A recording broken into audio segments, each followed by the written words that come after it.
If you had met me a few years ago, you wouldn't recognize the woman I am today. Back then, my name was Maya Thompson, 42 years old, and I was living inside a rented storage unit at the edge of town. 10 by 12 feet of concrete and silence. That was my entire world. A narrow cot pressed against the wall, a duffel bag that held everything I owned, and a stack of canned soup I ate cold, because even the small flame of a camping stove felt like a risk I couldn't afford. At night, the fluorescent light above me hummed like it was mocking me, reminding me, this is what you've become. I used to lie to myself. Just a few days, maybe a week, I whispered into the dark, my fingers wrapped tightly around old photographs I couldn't throw away. But deep down, I knew the truth. I had lost everything. My home, my marriage, my children, and worst of all, my sense of who I was. I didn't know then that the day my life collapsed wasn't the end. It was the beginning of something far more brutal and far more powerful. Because now I wake up in a house filled with warmth and laughter. The smell of coffee drifts in from the kitchen. My name is etched on contracts, printed on glass doors, spoken with respect in rooms I once wasn't allowed to enter. My children live with me again. Safe, happy, grounded. People look at me now and see confidence, stability, success. They think I've always been this woman. They don't see the nights I spent curled up in that storage unit, my chest tight, my breath shallow, wondering if my life had already ended without me realizing it. They don't see how close I came to disappearing. Completely. The distance between that concrete box and this life, it feels unreal, almost like a myth.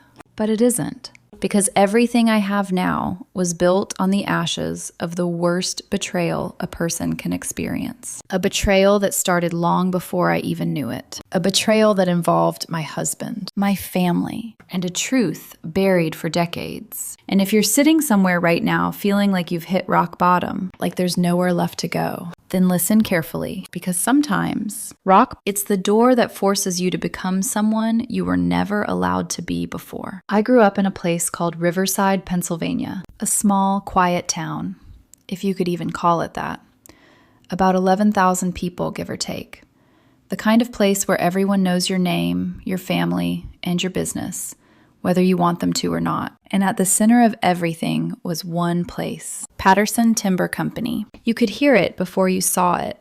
The grinding of machines, the constant rhythm of wood being cut, processed, shipped.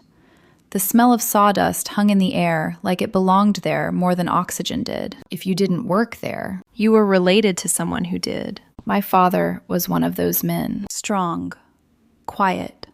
The kind of man who didn't waste words, but made you feel safe just by being in the room. His hands were always rough, always steady. When something broke, he fixed it. When something went wrong, he handled it. And then one day, he didn't come home. They said it was an accident. That's what everyone repeated. A malfunctioning loader, instant death, quick investigation.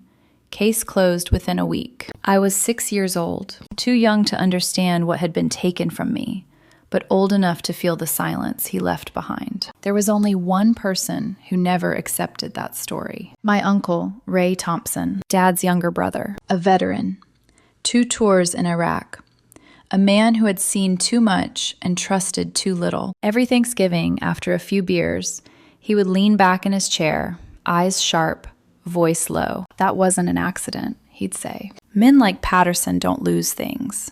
They remove them. My mother would immediately cut him off. Ray, stop. Her voice tight, controlled, almost afraid. And just like that, the room would shift. Conversations would change. Laughter would be forced. Everyone said Uncle Ray was damaged, that the war had broken something inside him. But when he looked at me, it never felt like madness. It felt like a warning.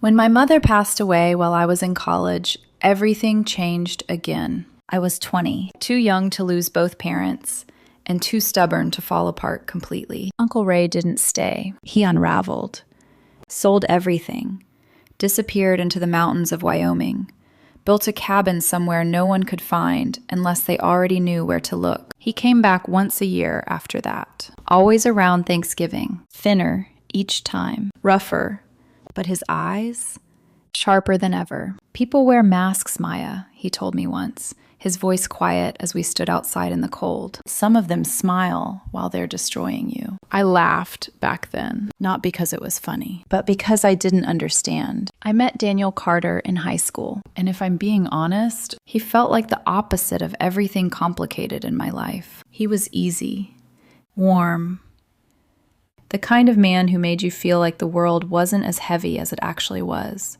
Dark hair, steady eyes, a confident smile that didn't feel forced. He noticed me before I noticed him, which even now still surprises me. I was just Maya, the quiet girl from a working class family, the one who helped out wherever she could, the one who didn't expect much from life. But Daniel, he saw something, or at least I thought he did. We fell in love the way teenagers do, fast, intense, like nothing else existed outside of us. I'm going to build a life with you, he told me once, his fingers wrapped around mine as we sat in his old pickup truck. And it's going to be real. I believed him.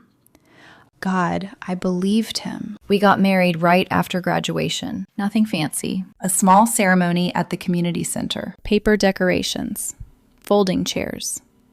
Cheap music that echoed too loudly in the room. His parents weren't thrilled. They thought he could do better, thought I would hold him back. But Daniel stood beside me, strong and certain. I don't need better, he said. I need real. And in that moment, I thought I had everything. I still remember the wedding night, the laughter, the clinking glasses, and Uncle Ray raising his drink slowly, his gaze locking onto mine. Be careful, Maya, he said. His voice cut through the noise just enough to make people shift uncomfortably. Wolves don't always show their teeth. Some people laughed. Others looked away.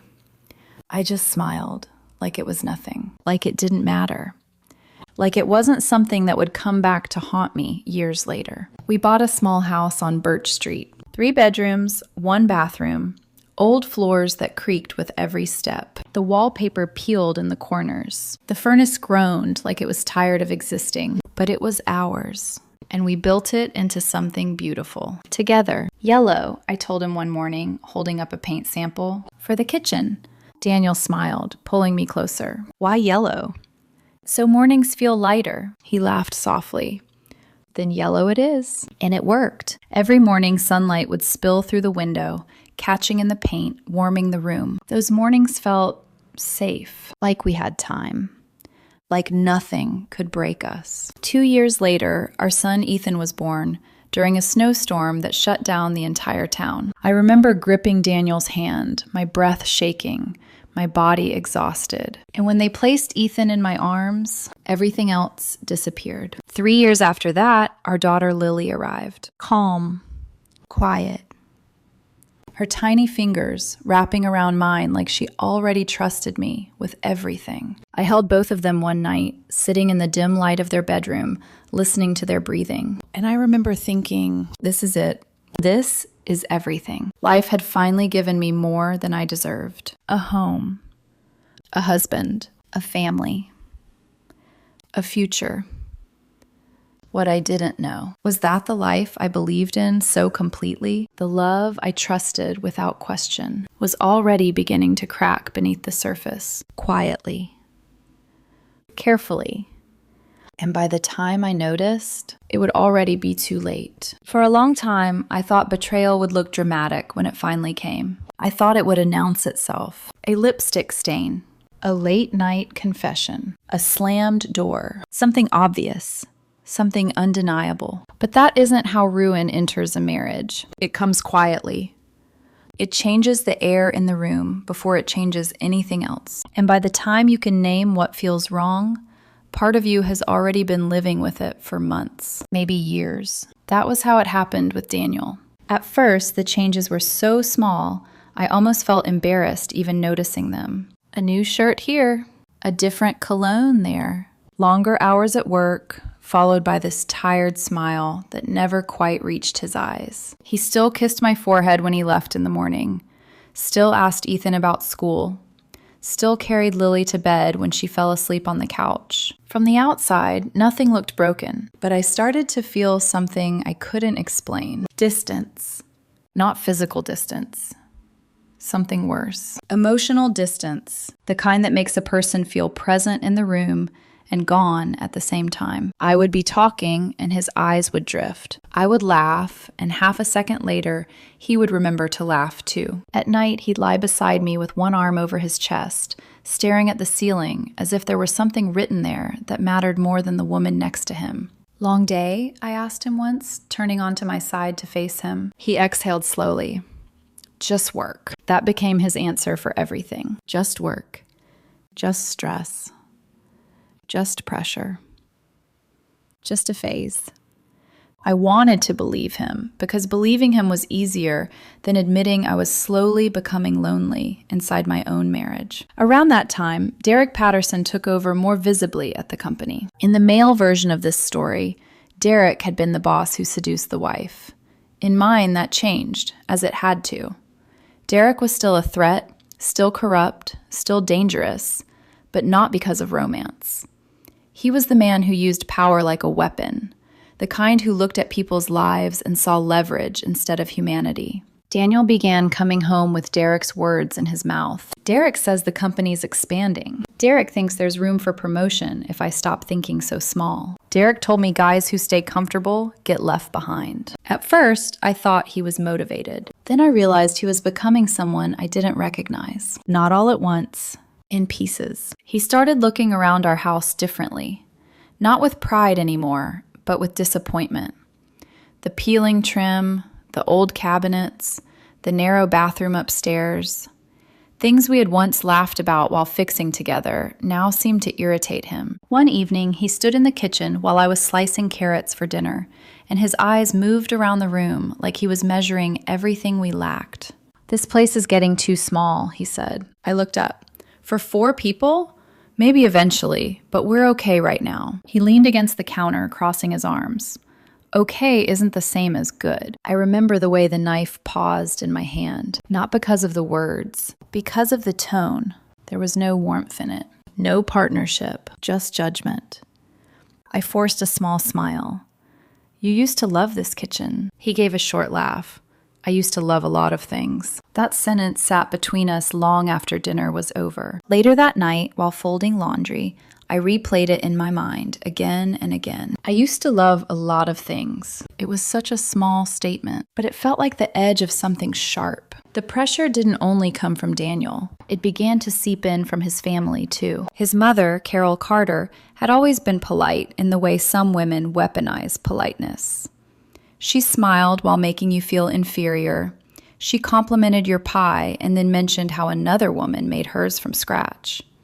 She asked whether the children were thriving enough in a public school voice that sounded innocent unless you knew her. Before, I had learned how to manage her. Now she had started sounding bolder. One Sunday after church, we were standing outside beneath a gray Pennsylvania sky, while Ethan chased leaves across the grass, and Lily held onto my hand.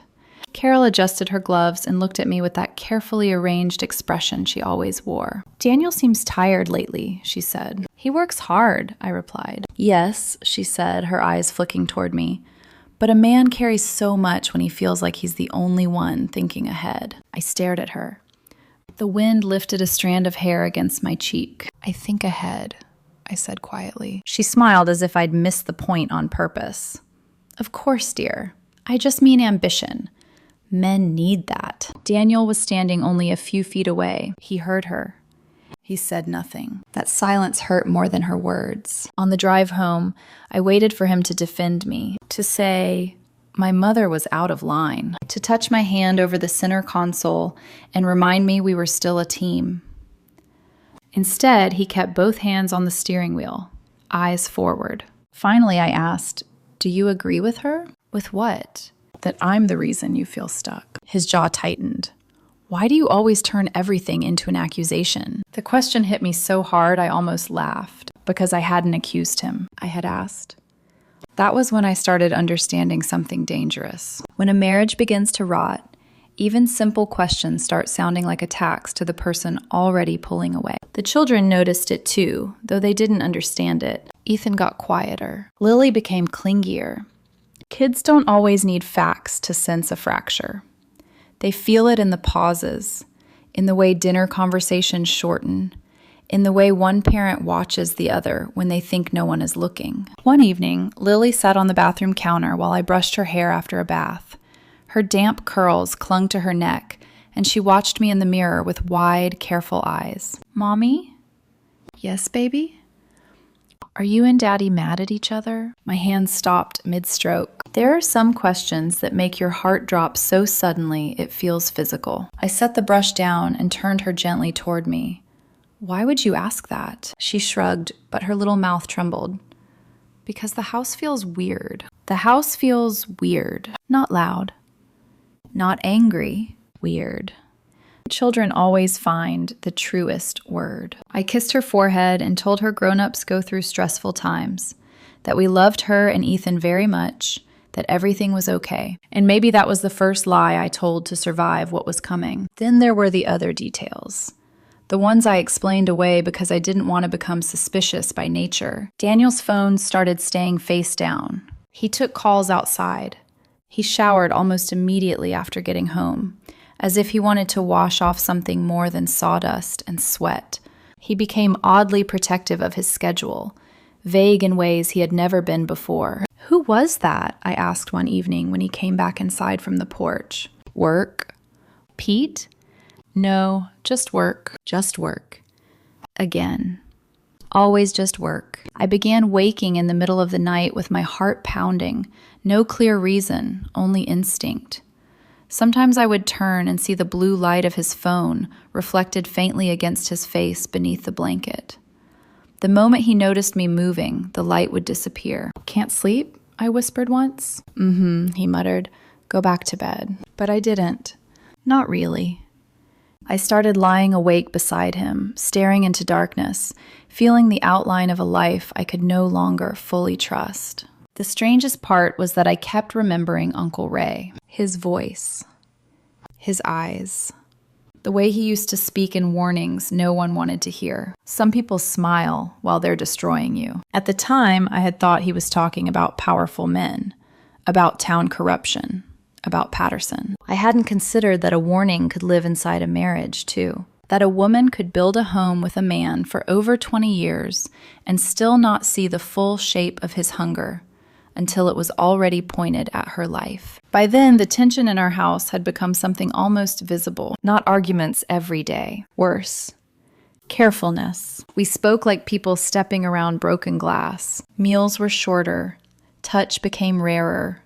Silence grew heavier. And somewhere inside that silence, something in me began to shift. I wasn't ready to call it fear yet, but I was no longer at peace. I could feel it. Something was coming. And when it arrived, it wouldn't come as a misunderstanding. It would come as a revelation so brutal, it would split my life into a before and an after. The day my life broke open didn't feel dramatic at first. It felt ordinary. That's what makes it so dangerous. It was a Thursday in April. The kind of morning where the light comes in too bright, almost sharp, like the world is trying too hard to pretend everything is fine. I woke up already feeling wrong. My head was heavy, my stomach tight. Sweat clung to the back of my neck, even though the air was still cold outside. I stood in the kitchen, one hand on the counter, trying to steady myself, while the coffee machine hissed quietly beside me. Daniel barely looked at me. "You okay?" he asked. But his tone was distant, like he was asking out of habit, not concern. "I think I'm coming down with something," I said. He nodded once, already grabbing his keys. "Try to rest." That was it. No pause, no second glance. The front door closed, and the silence he left behind felt heavier than usual. I tried to push through the morning, cleaned a little, sat down, stood up again. Everything felt slightly tilted, like I was walking through water. By mid-morning, I gave up. I grabbed my jacket, my keys, and decided to go home early from the errands I had planned. Maybe lie down, maybe sleep it off. I drove slower than usual. The road blurred slightly in front of me, and I remember gripping the steering wheel tighter than necessary, focusing on something simple. Stay in the lane, breathe, get home. Just get home. When I turned onto Birch Street, that's when I saw it. A black sedan parked in my driveway. Not familiar, not expected.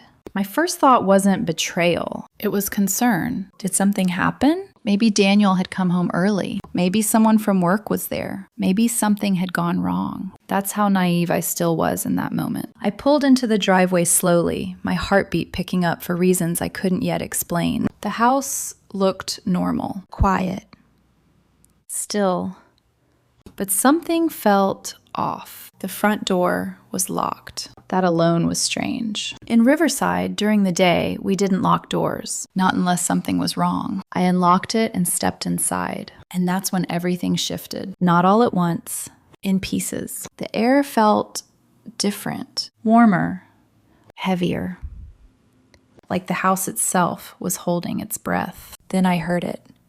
A woman's voice, soft, laughing, not loud, not careless, private, intimate, the kind of laugh that doesn't belong to strangers. My entire body went still. My fingers tightened around my keys so hard they dug into my palm. For a second, I told myself I was imagining it, that maybe the TV was on, that maybe. But then I heard Daniel, his voice, lower, closer, familiar in a way that made my stomach drop instantly. I don't remember deciding to move, but suddenly I was walking, slowly, up the stairs. Each step felt heavier than the last. The walls around me were filled with our life, our wedding photo, Ethan's school picture, Lily's drawings taped unevenly to the hallway. Every step past those memories felt like I was walking through something that was already over. The bedroom door was half open, just enough.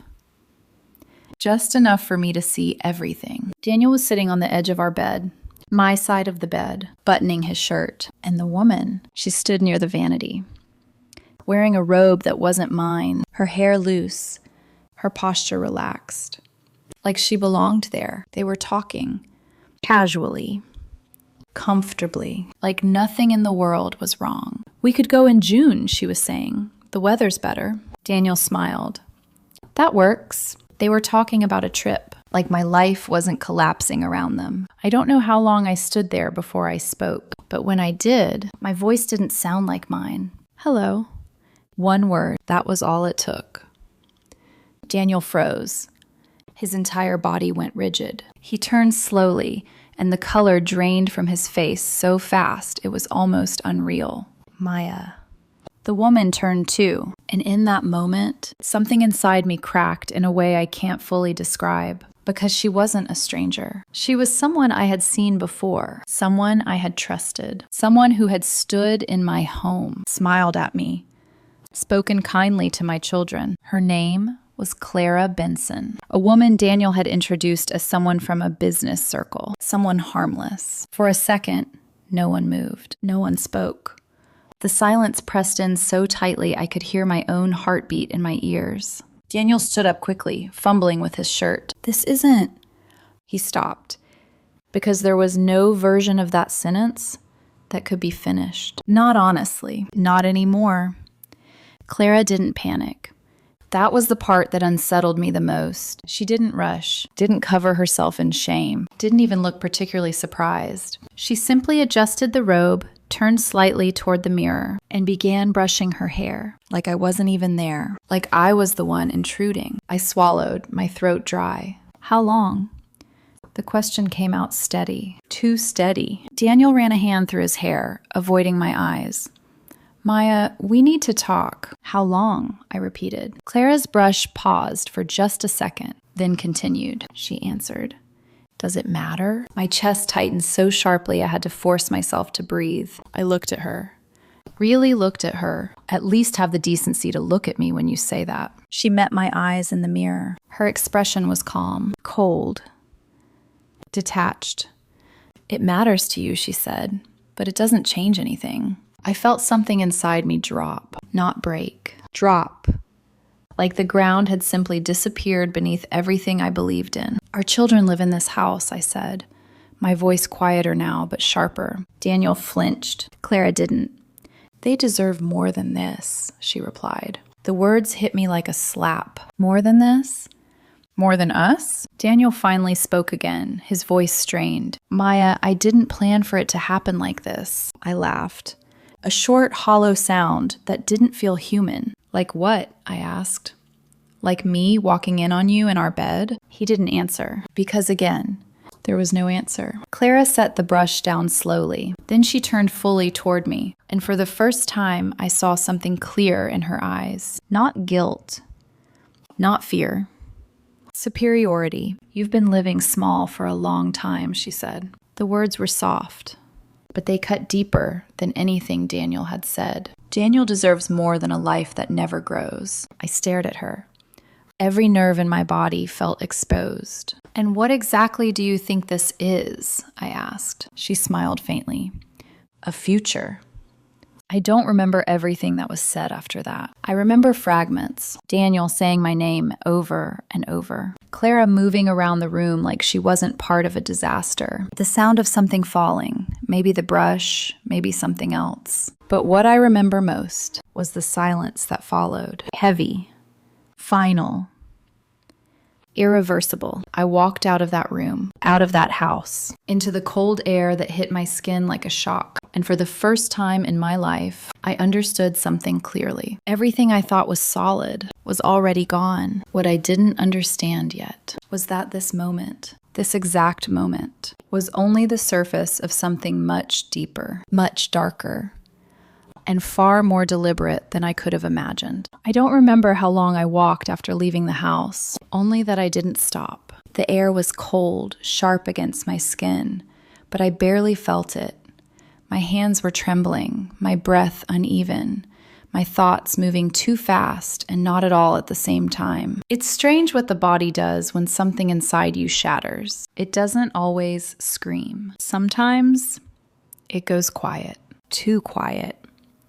I remember stopping at the end of the street, my hand gripping the edge of a mailbox just to steady myself. And then it hit me. Not anger.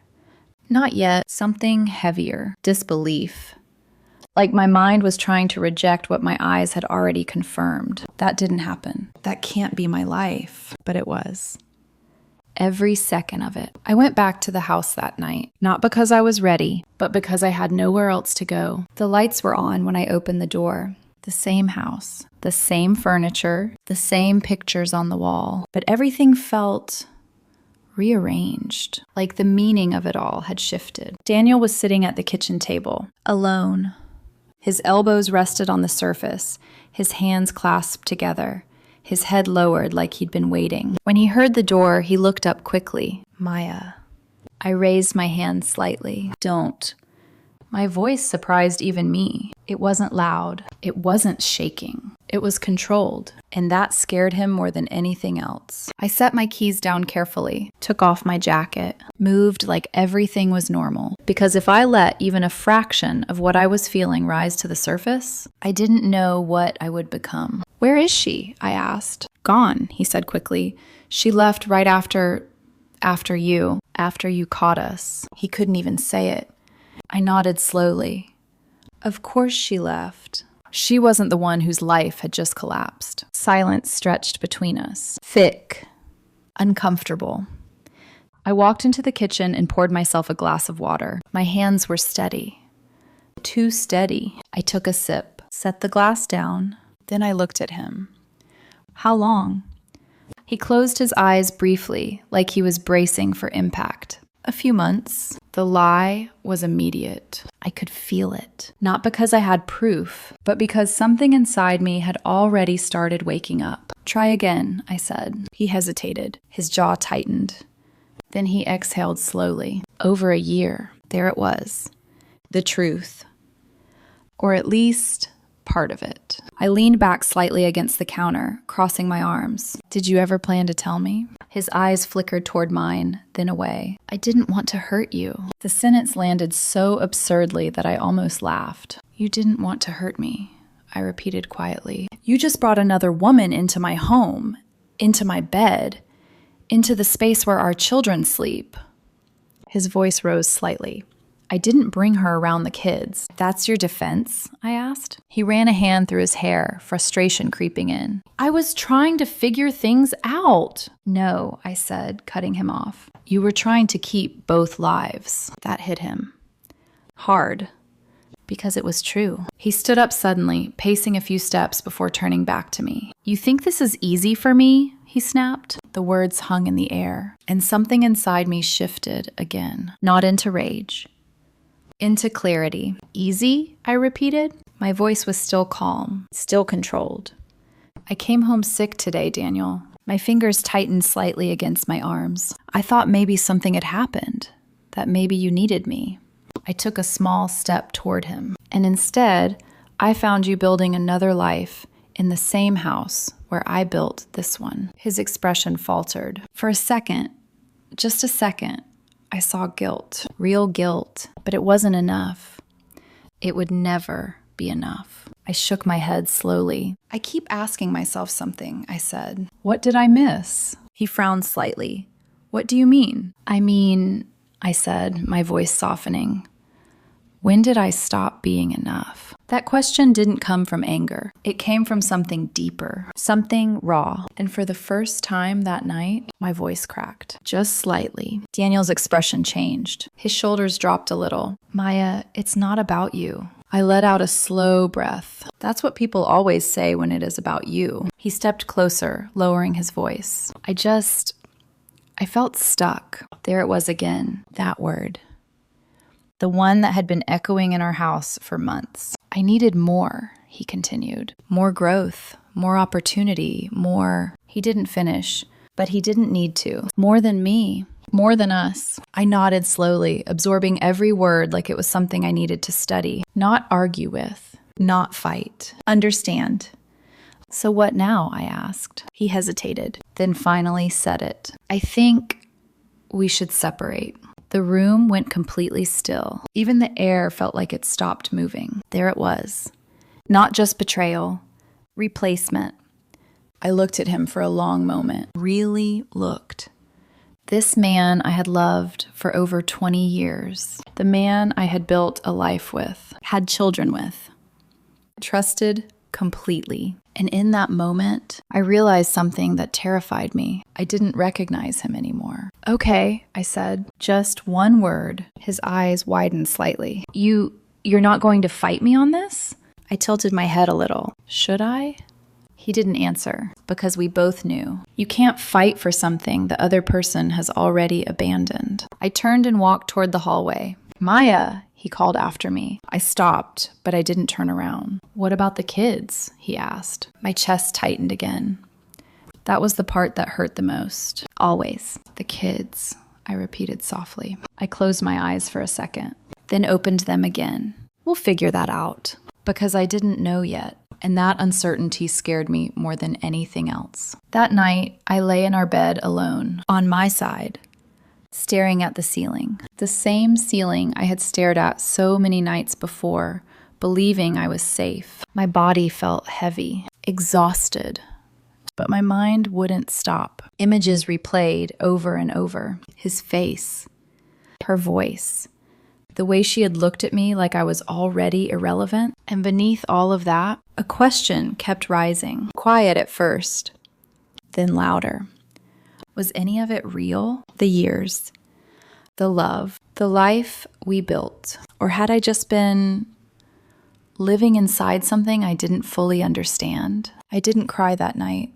Not because I wasn't hurting, but because something inside me had shifted into survival, into observation, into something colder, stronger. What I didn't know yet was that the truth behind this betrayal wasn't just about an affair. It wasn't just about Daniel choosing another woman. It was about something far more calculated, something that had started long before that day, long before our marriage, long before I even realized I was being watched. And when that truth came, it wouldn't just break my heart. It would rewrite everything I thought I knew about my life. The days after that conversation didn't explode. They tightened, like a slow pull around my chest that never quite released. Daniel moved into the guest room that same week. No arguments, no dramatic scenes, Just quiet rearrangement. Drawers emptied. Clothes relocated. A toothbrush appearing in a different bathroom like it had always belonged there. That was the worst part, not the chaos. The calm, we told the children together. Or at least, we tried to. Ethan stood with his arms crossed, his jaw tight, his eyes moving between us like he was trying to solve something that didn't make sense. "You're joking, right?" he said. No one answered. Lily's hand slipped into mine immediately. Her fingers were cold. "Are you getting divorced?" she asked, her voice trembling. Daniel stepped forward slightly. "We're just taking some space." "No," Ethan cut in sharply. He looked at me. "Is he leaving?" That question felt like a blade. I swallowed, forcing my voice to stay steady. "We're going to figure things out," I said. It wasn't a lie, but it wasn't the truth either, because deep down, I already knew. After that, everything moved faster than I expected. Not naturally.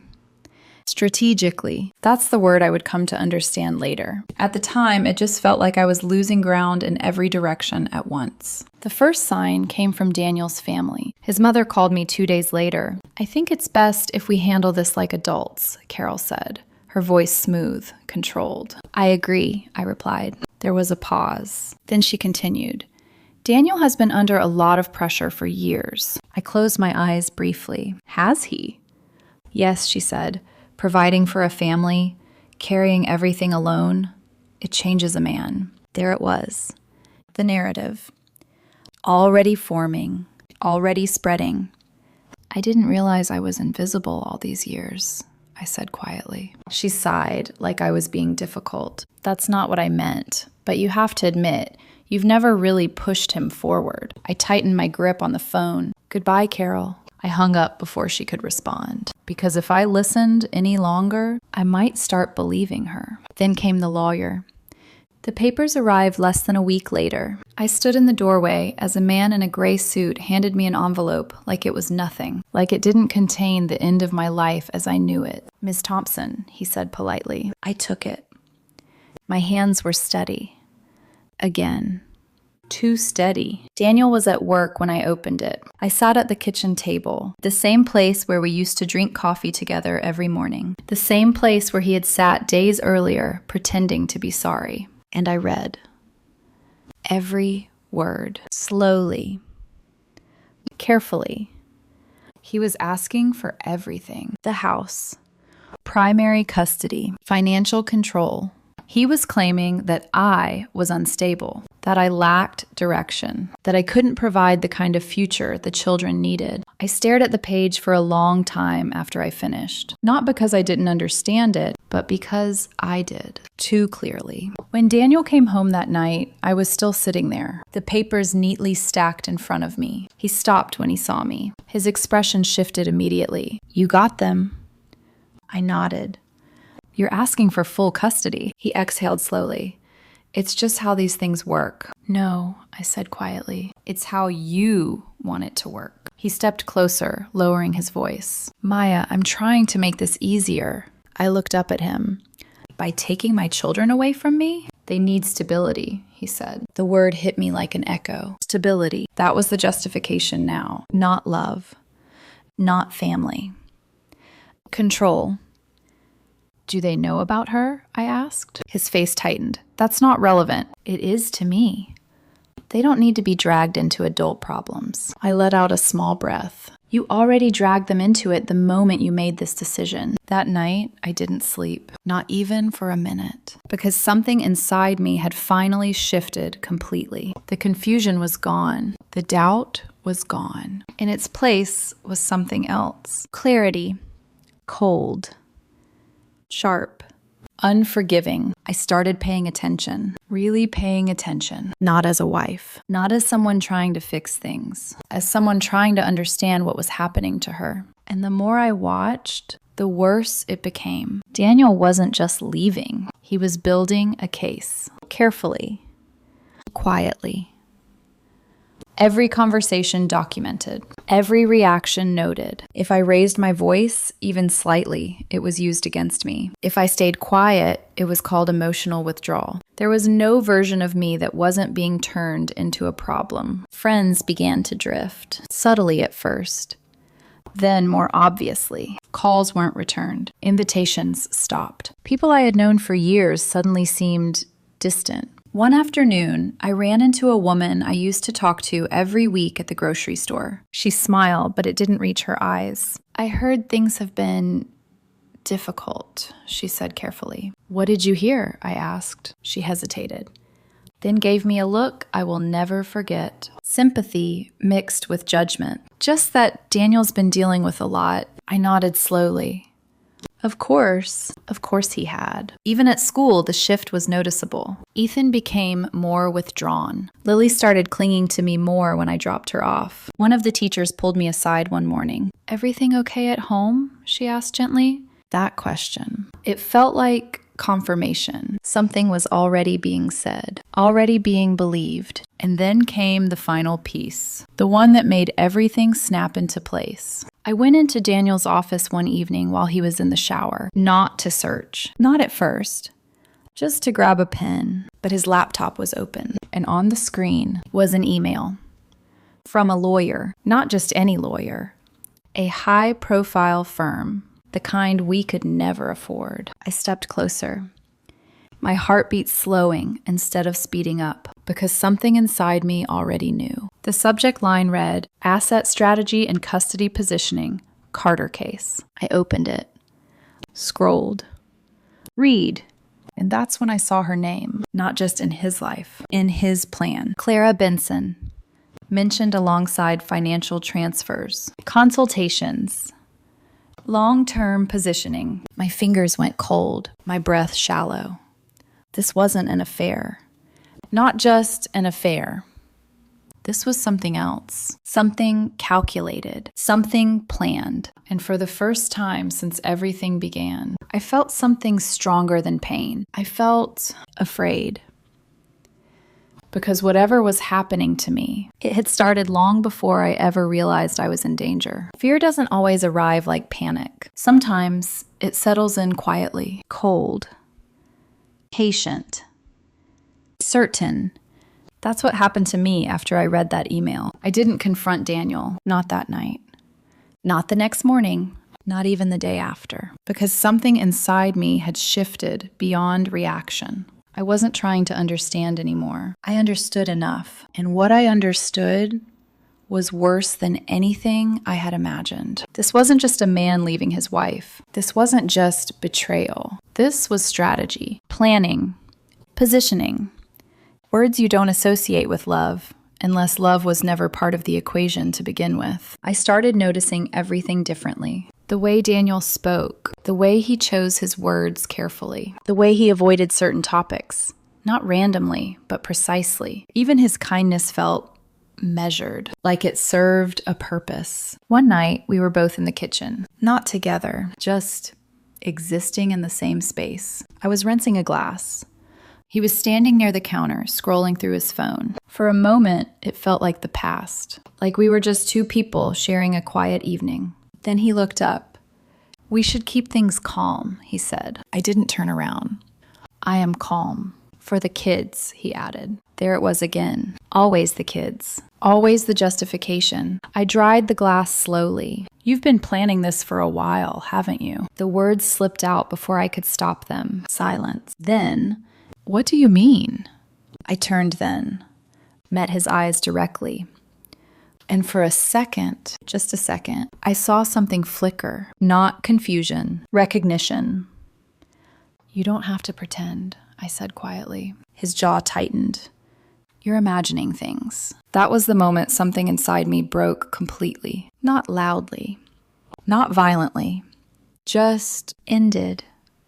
Because when someone looks you in the eyes after everything and chooses to lie calmly, there's nothing left to hold on to. That night, I didn't go to bed. I sat in the living room with the lights off, the house silent around me. The walls felt different now, like they were no longer mine, like I was already a guest in my own life. I thought about everything, every year, every memory, every moment I had trusted without question. And one thought kept returning. What if none of it was real. I stood up slowly and walked through the house, room by room, touching things. The edge of the dining table, the back of the couch, the wall where we had marked the kids' height over the years. Ethan, age 7. Lily, age 5. Small pencil lines that once meant growth. Now they felt like proof of time I could never get back. When I reached the bedroom, I stopped at the doorway. Didn't go in. I couldn't.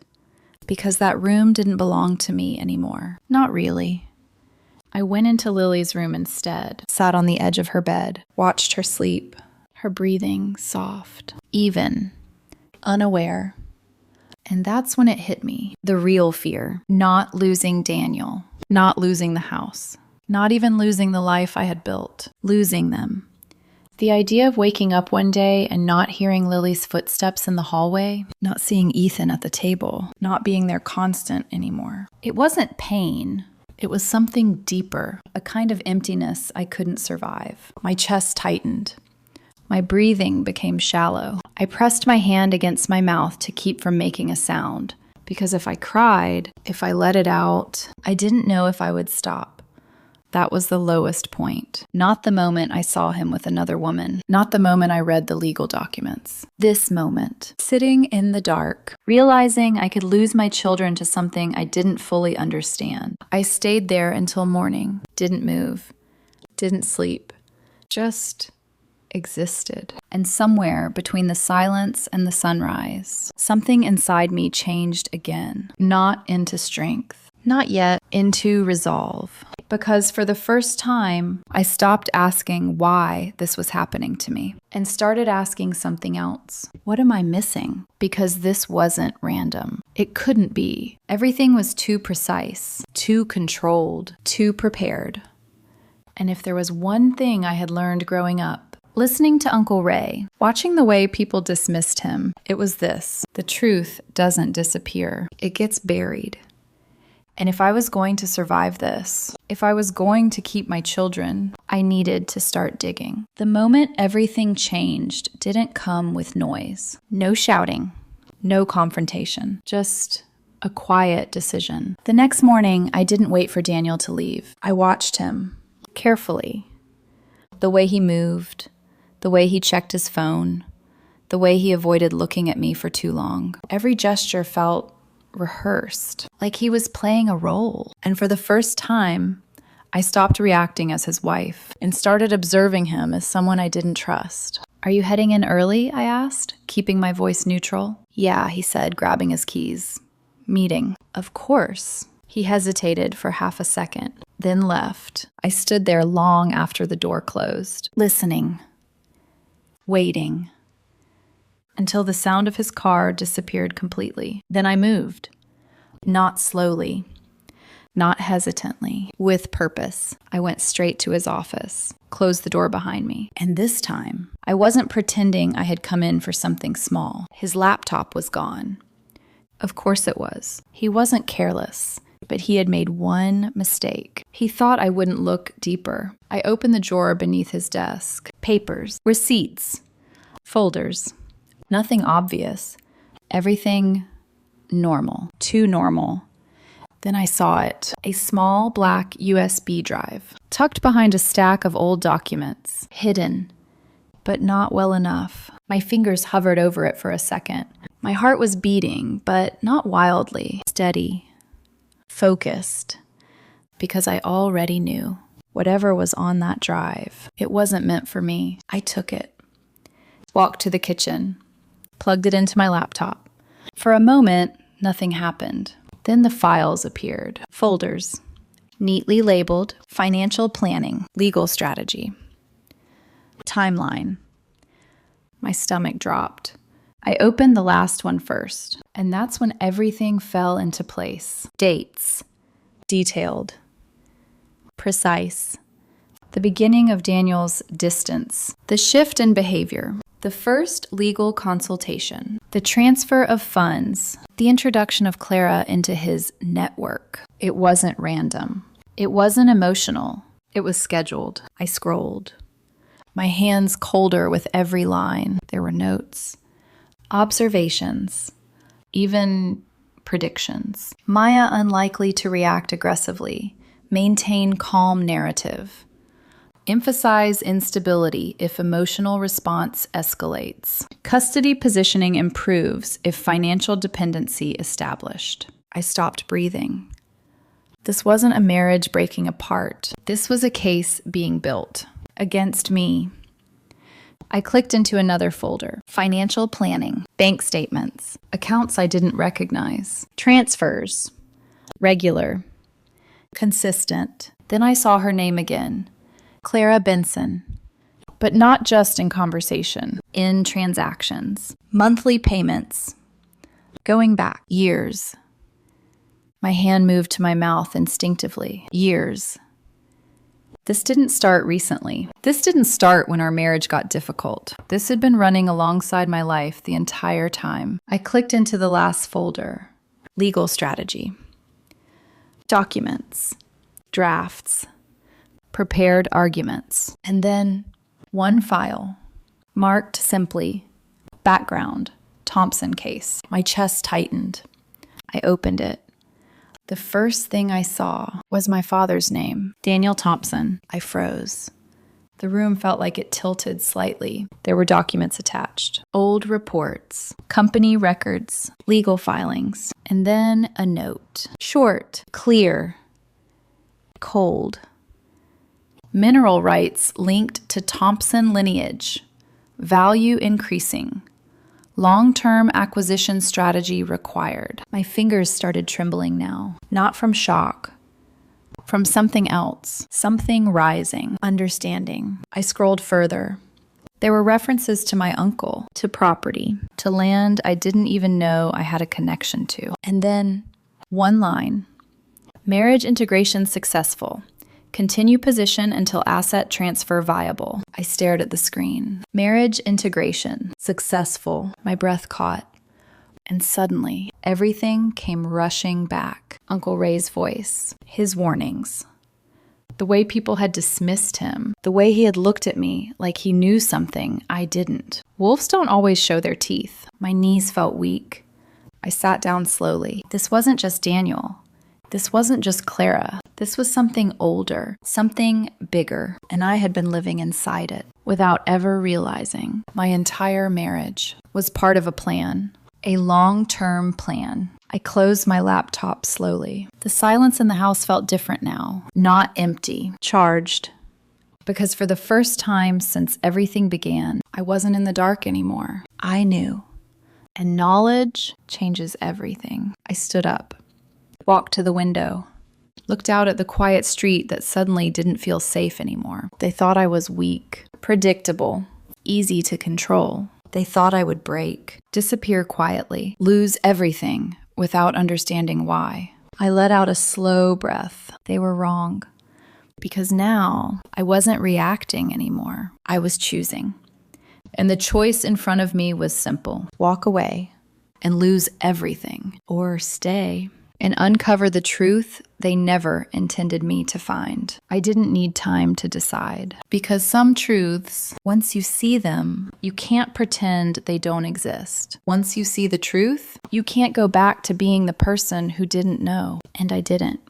I didn't confront Daniel that day. I didn't scream, didn't accuse, didn't let him see that anything had changed. Because for the first time, I understood something clearly. He had been watching me for years. Now, I needed him to believe I was still the same woman. That night, when he came home, I was in the kitchen, cooking, like I always did. The smell of garlic and butter filled the room. Normal. Safe. Familiar. He paused when he saw me, just for a second, then walked in slowly. "You feeling better?" he asked. I nodded. Much. I didn't look at him. Didn't give him anything to analyze. We ate dinner with the kids. Ethan barely spoke. Lily kept glancing between us. And Daniel watched me. Subtly. Carefully. Trying to read something that wasn't there anymore. Because the version of me he had studied was gone. That night, after everyone went to bed, I sat alone in the living room. The USB drive in my hand. My thoughts clear. Focused. For the first time in weeks, I wasn't overwhelmed. I had direction. The next morning, I made a call, not to a friend, not to family, to a lawyer. But not just any lawyer, someone outside Riverside. Someone with no connection to Patterson, to Daniel, to anyone who could influence the outcome. His name was Michael Reeves. And when I sat across from him 2 days later, I didn't start with emotion. I started with facts. I think my husband has been building a legal case against me for years, I said. He didn't react immediately, didn't interrupt, just watched me. Then I placed the USB drive on the table. And I think it's connected to something much bigger than a divorce. 2 hours later, he wasn't just listening anymore. He was taking notes. Detailed. Precise. "Where did you get this?" he asked quietly. "In my husband's office." He leaned back slightly. "This isn't just family court material." "I know." I told him everything. My father. The company. Uncle Ray. The strange references. The financial transfers. When I finished, the room was completely silent. Then he said something that changed everything. "You're not the defendant in this situation." I frowned slightly. "What do you mean?" He looked at me directly. "You're the target." The words settled into me slowly, but once it did, everything aligned. That same week, things began moving in ways I couldn't have imagined. Not loudly, quietly, systematically. Michael contacted people I had never heard of. Federal-level contacts, financial investigators, people who didn't belong to Riverside, people who couldn't be controlled by it. And for the first time, the system that had been working against me started shifting. Daniel didn't notice at first. Why would he? From his perspective, everything was still going according to plan. He filed additional motions, pushed for faster custody decisions, strengthened his claims about my instability. But behind the scenes, something else was happening. The documents from the USB drive weren't just evidence of manipulation. They were threads. And once someone started pulling them, they led to places no one in Riverside wanted exposed. Financial irregularities, shell accounts, connections between Patterson Timber and local officials, payments, favors, cover-ups. The same names started appearing again and again, including one that made my blood run cold. Judge Harrison, the man assigned to oversee my case. The same man who would decide whether I kept my children or lost them. Michael didn't panic. He didn't even seem surprised. "This is bigger than your divorce," he said. And that's when everything escalated. Not in my house, not in my daily life, but in places I couldn't see. Investigations began. Quiet ones. The kind that don't make noise until it's too late to stop them. Weeks passed. Then months. On the surface, my life looked like it was falling apart. Daniel moved forward confidently. Clara became more visible, not in my home anymore, but in his life, openly. Friends chose sides, most of them not mine. And still, I stayed quiet, because I knew something he didn't. The ground beneath him was already cracking. The arrests happened on a Tuesday morning. I wasn't there. I was sitting in Michael's office when he got the call. He looked at me, then said 2 words. It started. Derek Patterson was taken into custody first. Financial crimes, fraud, corruption, then others. City officials, business partners, people connected through years of hidden dealings. And then Daniel. I didn't see it happen, but I saw the footage later. Him standing outside the house, confused, angry, still trying to control the narrative, until the handcuffs clicked. That sound, it echoed. Not just in that moment, but through everything he had built. Clara was next. Picked up quietly. No warning. No performance. And just like that, the structure they had spent years building collapsed. Not because I destroyed it, because the truth did. The custody case was paused immediately, reopened under new review. This time, with everything exposed, the narrative shifted overnight. I wasn't unstable. I was the woman who had been targeted, manipulated, used, and now protected. The first time I saw my children after everything broke open, I didn't know what to expect. Ethan stood in the doorway, taller than I remembered, his expression guarded. Lily didn't hesitate. She ran straight into my arms, crying, holding on to me like she had been waiting for this moment. "Mommy," her voice broke. I held her tightly, closed my eyes, breathed her in.